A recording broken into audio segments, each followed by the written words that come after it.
कपूर साहब के घर में आज बहुत चहल पहल थी। जिसको देखो वही कोई ना कोई काम करता दिखाई दे रहा था। 2 बार बोल चुकी हूँ 1 कप चाय बना लाओ। अरे नीलम बहू, आज चाय तुम खुद बना लो। रामू को हमने दूसरे काम दे दिए हैं। तुम्हें तो पता है शिवम गौरी को लेकर बस पहुंचने ही वाला है। गौरी बहू का कमरा साफ करवा रही हूँ। हॉस्पिटल से वो लोग वापसी के लिए बस निकल ही चुके हैं। मम्मी ये देखो बलून्स कैसे रहेंगे भाभी के वेलकम के लिए। बहुत सुंदर है रश्मि बिटिया। चल मैं जरा गौरी के लिए बढ़िया बढ़िया खाने की चीजें बना लूं। ऐसे दिनों में बहू की पसंद का ख्याल रखना बहुत ही जरूरी है। कोई बताएगा कि आखिर ये सब हो क्या रहा है? मुझे तो कुछ समझ ही नहीं आ रहा। नीलम, तुम्हें तब समझ आएगा ना जब तुम बिस्तर से सोकर उठोगी। निर्मला, ये लो, तुमने लड्डू के जो डिब्बे मंगवाए थे ले आया हूँ। मंदिर किस समय चलना है? बस शिवम और गौरी आ जाएं, फिर सब साथ में ही मंदिर चलेंगे। दोनों को मंदिर ले जाना भी बहुत जरूरी है ताकि इतने सालों बाद जो इस घर में खुशी आ रही है उस खुशी को किसी की नजर ना लगे। अरे अरे, लगता है वो लोग आ गए। रश्मि, आरती की थाली ले आ जल्दी। हाँ मलाई। ये लो।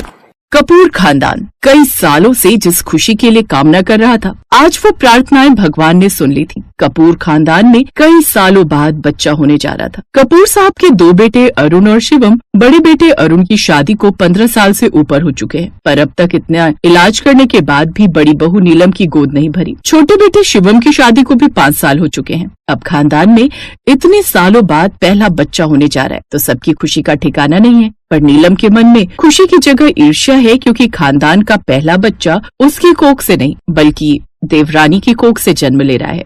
जीती रहो बहू, भगवान तुम्हें और आने वाले बच्चे को लंबी उम्र दें। अब तुम्हें अपना और अपने होने वाले बच्चे का पूरा ख्याल रखना है। आखिर इस खानदान का पहला बच्चा होने जा रहा है। ये हमारे खानदान के लिए बहुत ही सौभाग्य की बात है। माँ जी, ये सब भगवान जी और आप सभी बड़ों के आशीर्वाद से ही संभव हुआ है। मैं अपना और बच्चे का पूरा ख्याल रखूंगी। माँ, गौरी को बहुत भूख लगी है। मैंने बाजार का कुछ खाने के लिए मना कर दिया। मुझे लगा बाजार का नुकसान ना दे, इसलिए रास्ते में हमने कुछ खाया नहीं। बिल्कुल सही किया बेटा, मैंने खाना बना रखा है। बस तुम लोग हाथ मुंह धो लो, मैं रामू से कहकर खाना लगवाती हूँ। यहाँ सुबह की चाय तक नसीब नहीं हुई और इस महारानी के लिए बढ़िया बढ़िया खाना बनाया जा रहा है। ये सब अधिकार मेरे थे, मुझे मिलने थे, पर मेरी फूटी किस्मत की मैं माँ नहीं बन पाई। भैया भाभी, आप दोनों मुझे आशीर्वाद नहीं देंगे? हाँ हाँ, क्यों नहीं देंगे। आखिर में ताऊ और नीलम ताई बनने वाली है। नीलम, गौरी को अपना आशीर्वाद दो। मैं कोई भगवान थोड़ी हूँ जो मेरा आशीर्वाद लगेगा। अगर मेरा आशीर्वाद लगता तो मैं खुद को ही आशीर्वाद ना दे देती। ऐसे इतने साल से बांझ ना घूम रही होती। नीलम गुस्से से रसोई में गई और रामू पर चिल्लाने लगी। रामू उस समय गौरी के लिए खाने की थाली लगा रहा था। क्या बात है, मैंने सुबह से चाय मांगी थी तो तूने दी नहीं। अब छोटी के लिए तो थाली सजा कर ले जा रहा है। मैंने रामू को बोला था गौरी के लिए खाना लगाने के लिए। मैं देख रही हूँ बहू, तुम सुबह से ही मुंह फुलाई घूम रही हो। तुमने गौरी को भी आशीर्वाद न देकर क्या क्या गलत बोला है, मैंने सब सुन लिया था। देखो बहू, बहुत सालों बाद इस घर में खुशी आई है, उस खुशी में कोई विघ्न मत डालना। गौरी को कोई भी तकलीफ हुई तो मेरे से बुरा कोई नहीं होगा। सास की बातों का नीलम पर कोई असर नहीं हुआ। जब सब घर में गौरी की केयर करते तो नीलम जल भुन जाती। माँ जी बस और नहीं, पेट भर गया। बहू, तुम्हें पता भी है जब मैं माँ बनने वाली थी तो दुगना खाती थी ताकि पेट में पल रहे बच्चे को पोषण मिल सके और बच्चा हृष्ट पुष्ट तंदुरुस्त पैदा हो। ये सारे फल जल्दी से खत्म करो। मैं शाम को तुम्हें आटे का हलवा भी बना कर दूंगी और दूध भी रोजाना पिया करो। साथ ही टाइम से अपनी दवाइयाँ और इंजेक्शन ले रही हो ना? जी माँ जी। बहू, तुम्हारा 7वां महीना कौन सी तारीख को लग रहा है? हमें गोद भराई की रस्म का फंक्शन भी तो रखना है। माँ जी, 7वां महीना परसों लग गया है। लग गया है? फिर तो गोद भराई के लिए तुरंत ही तैयारियां शुरू करनी होगी। मैं घर में सबसे बात करती हूँ। घर में गोद भराई के फंक्शन की बातें शुरू हो गई। सभी मेहमानों को निमंत्रण भेजा गया क्योंकि कपूर खानदान में बच्चे के आने की खुशी सभी मेहमानों को थी। माँ, भाभी के लिए ये ड्रेस कैसी रहेगी? मैंने देखा है आजकल ये लॉन्ग ड्रेस बहुत चल रही है। इसमें भाभी का पेट भी नहीं दबेगा। बहुत आरामदायक है ये लॉन्ग ड्रेस। कितनी समझदार हो गई है मेरी बच्ची। माँ, समझदार तो होना ही पड़ेगा। आखिर बच्चे के सुसु पोटी यही तो साफ करेगी। शिवम रश्मि को चिढ़ाने लगा। माँ, वैसे डायपर पहना दिया करेंगे, फिर तो सुसु पोटी नहीं लगेगा ना? रश्मि की बात सुनकर सब जोर जोर से हंसने लगे। भाई, पोते का सुसु तो दादा के लिए अमृत के समान है। मैं तो उसे कहूँगा तू भिगो दे दादा के कपड़े। हाँ। तभी बीच में नीलम ने कटाक्ष करते हुए कड़वी बात कह दी। पता थोड़ी है पोता होगा या पोती, या फिर हुआ ही नहीं बच्चा पैदा। नीलम ने बहुत ही ज्यादा घटिया बात कह दी जिससे अरुण को गुस्सा आ गया। जैसे ही वो नीलम को चाटा लगाने लगा तभी ससुर ने उसका हाथ रोक दिया। क्या बोली? अरुण बेटा, नीलम शायद इसी वजह से हम आज तक बे औलाद हैं, क्योंकि तुमसे अपनों की खुशी बर्दाश्त नहीं होती। सबके हंसते चेहरे नीलम की हरकत से उदास हो गए। छोड़ो, सब अपना अपना मूड ठीक करो। हमारे खानदान का पहला बच्चा है, हम उदास चेहरों से बहू की गोद भराई नहीं करेंगे। जिसके हिस्से में जो काम है सब निपटा लो। कल का दिन कपूर खानदान के लिए बहुत बड़ी खुशी का दिन है। सब मिलकर अगले दिन होने वाले गोद भराई के फंक्शन की तैयारियों में लग गए। नीलम को अरुण की बात इतनी बुरी लग गई कि वो उसी रात गौरी को मारने के लिए रसोई में उसके लिए निकाले गए दूध में जहर मिलाने जाने लगी। तभी उसने गौरी और शिवम की कमरे से आती बातों की आवाज सुन ली। क्या ये तुम क्या कह रही हो गौरी? तुम अपना पहला बच्चा भाभी को दे दोगी? पर क्यों?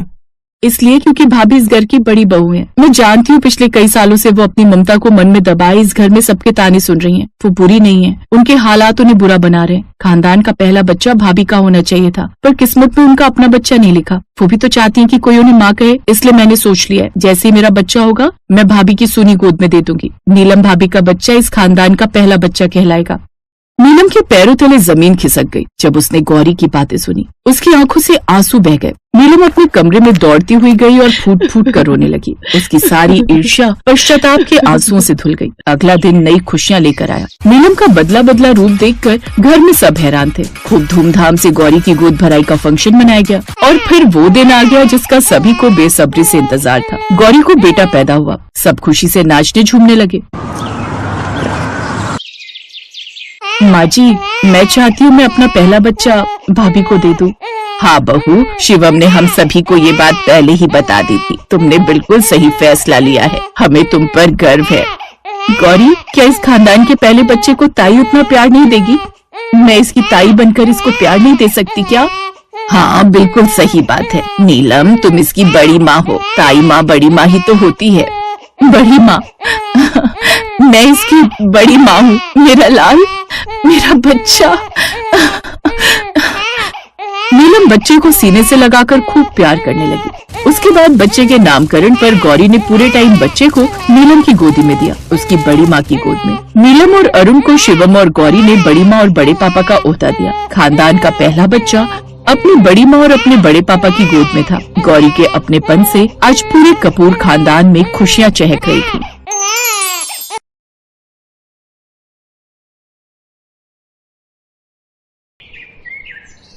गायत्री की दो बहुएं थी। बड़ी बहू पारुल जो कि गरीब घर से थी और छोटी बहू हिमानी जो कि अमीर परिवार से थी। गायत्री की दोनों ही बहुएं गर्भवती थी और दोनों को ही 8 महीने पूरे हो चुके थे। इस खुशी में गायत्री ने अपनी दोनों बहुओं की गोद भराई की रस्म रखी थी। उन दोनों के मायके वाले उनके लिए तोहफे लेकर आते हैं। जहाँ हिमानी की अमीर माँ गरीब बहू पारुल की गरीब माँ को गरीबी का ताना कसते हुए कहती है, ये क्या, अपनी बेटी की गोद भराई में तुम ये क्या 1 किलो का घी का डिब्बा लेकर आ गई? भला ये कोई तोहफा होता है? एक मुझे देखो, मैं अपनी बेटी के लिए सोने का हार, महंगे कपड़े, ढेर सारी मिठाइयों और फल फ्रूट्स लेकर आई हूँ। तुम्हारी तरह नहीं 1 किलो घी उठाया और आ गई बेटी की गोद भराई में। क्या माँ, तुम भी इन गरीबों को ये सब बता रही हो? फिर उन दोनों की सास गायत्री बोली, ये सब बातें छोड़िए ना बहन जी और यहाँ आकर बैठ जाइए, मैं अभी कुछ नाश्ता पानी लाती हूँ। कुछ देर बाद उनकी गोद भराई की रस्म होती है, जहां अमीर रमोला सिर्फ अपनी बेटी के लिए तोहफे लाई थी। वहीं गरीब लता अपनी बेटी पारुल के साथ साथ उसकी देवरानी हिमानी के लिए भी घी लेकर आई थी। ले बेटी, ये घी तेरे लिए। गैया जो रोज रोज थोड़ा थोड़ा दूध देती है, उसी के माखन का घी बनाना शुरू कर दिया था। तुम दोनों के लिए जब से ये खुशखबरी मिली थी। नहीं नहीं नहीं नहीं, मैं ये लोकल घी नहीं खाती, बल्कि ब्रांड का ही घी खाती हूँ। मुझे नहीं खाना ये, आप इसे ले जाइए। अच्छा देखो, ये मैं तुम्हारे होने वाले बच्चे के लिए मॉल से महंगे कपड़े और ये खिलौने लेकर आई थी। ओ माँ, लेकिन इन सब की क्या जरूरत थी? अरे मेरी बेटी का पहला बच्चा है तो इन सब की जरूरत कैसी नहीं थी? पारुल बेटा, मैं तुम दोनों के लिए ये गोंद के लड्डू बना कर लाई थी। इस हालत में ये खाना सेहत के लिए अच्छा होता है। हिमानी बेटी, तुम भी खा लेना। नहीं नहीं नहीं नहीं, मैं ये सब नहीं खाती। ठीक है बेटी, जैसा तुम्हें ठीक लगे। वैसे पारुल बेटी, इस हालत में भी घर के काम करती रहना, इससे हमारा शरीर ज्यादा ठीक हो जाता है और बच्चा होने में आसानी होती है।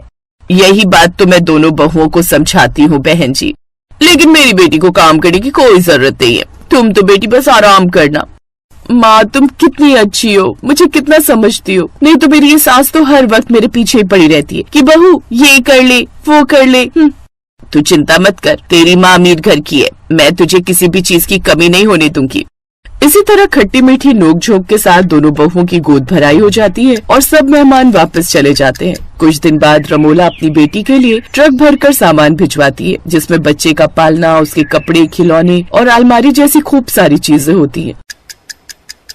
अपने अमीर मायके का ये रुतबा देख अब हिमानी और भी घमंड में रहने लगती है। वो घर के किसी काम को हाथ नहीं लगाती, जबकि गरीब बहू पारुल अभी भी घर के सारे काम अकेले ही करती है। मेरी बड़ी बहू भी गाय है गाय, जेठानी होकर भी सारा काम खुद ही करती है। और एक मेरी वो अमीर बहू, उसे तो आराम करने से ही फुर्सत नहीं है। सारा दिन ऐसे ही बिस्तर पर पड़ी रहती है जैसा बच्चा जन्ने वाली है इस दुनिया की पहली औरत है। ऐसे कुछ दिन बीत जाते हैं और एक रोज, माँ जी मुझे बहुत दर्द हो रहा है, लगता है समय आ गया अस्पताल जाने का। तू चिंता मत कर बहू, मैं अभी अशोक को फोन कर देती हूँ, हम तुझे अस्पताल लेकर चलते हैं।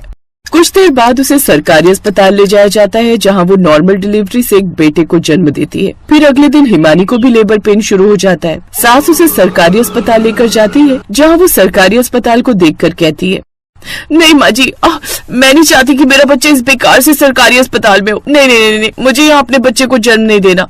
मैं कल को फोटो सोशल मीडिया पर डालूंगी तो मेरी फ्रेंड्स क्या कहेंगी। मैं अभी अपनी माँ को फोन करती हूँ, वही मुझे प्राइवेट हॉस्पिटल ले जाएगी।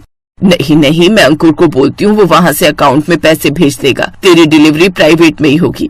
सास उसे प्राइवेट हॉस्पिटल ले जाती है, जहाँ ऑपरेशन से उसका बच्चा होता है और पूरे 1 लाख का बिल बन जाता है। दोनों बहुओं की डिलीवरी की खबर मिलते ही उन दोनों की माँ वहाँ आ जाती है, जहाँ अमीर बहू की माँ उससे मिलकर वहाँ से निकल जाती है। वही गरीब बहू की माँ गायत्री से कहती है, मैं जानती हूँ बहन जी, आपकी दोनों बच्चों की देखभाल के लिए मुश्किल हो गई, इसलिए आपकी मदद के लिए मैं कुछ दिन यहीं रहूँगी।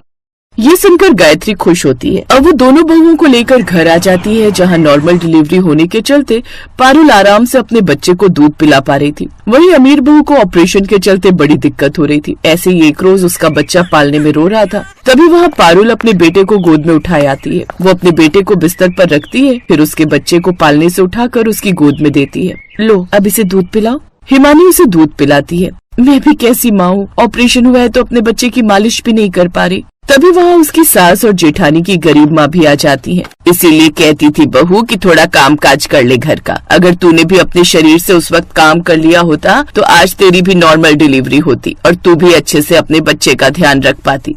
खैर कोई नहीं, तुम चिंता मत करो बेटी, मैं हूँ ना, अब मैं तुम्हारे बच्चे की मालिश भी कर दिया करूँगी। मुझे माफ कर दीजिए, अगर मैं उस वक्त माँ जी आपकी बात सुन लेती तो आज मेरी भी नॉर्मल डिलीवरी होती। कुछ दिन बाद रमोला अपनी बेटी से मिलने आती है तो हिमानी उसे अच्छे से सुनाती है। कोई जरूरत नहीं है माँ ये सब नाटक करने की, जब मुझे तुम्हारी जरूरत थी तब तुम कहाँ थी? उस वक्त तो आप अस्पताल से देखते ही ऐसे भाग गई कि कहीं आपको और भाभी को मेरी और मेरे बच्चे की सेवा न करनी पड़े। और आज जब मैं और मेरा बच्चा एकदम ठीक हो गए तब आप आई हैं 2 महीने के बाद। अब आपके इस झूठे प्यार की जरूरत नहीं है हमें। अब रमोला को अपनी गलती का एहसास होता है और वो सबसे माफी मांगती है। अब वो अपनी अमीरी का घमंड नहीं दिखाती। अब अमीर बहू भी अपनी गरीब जेठानी के साथ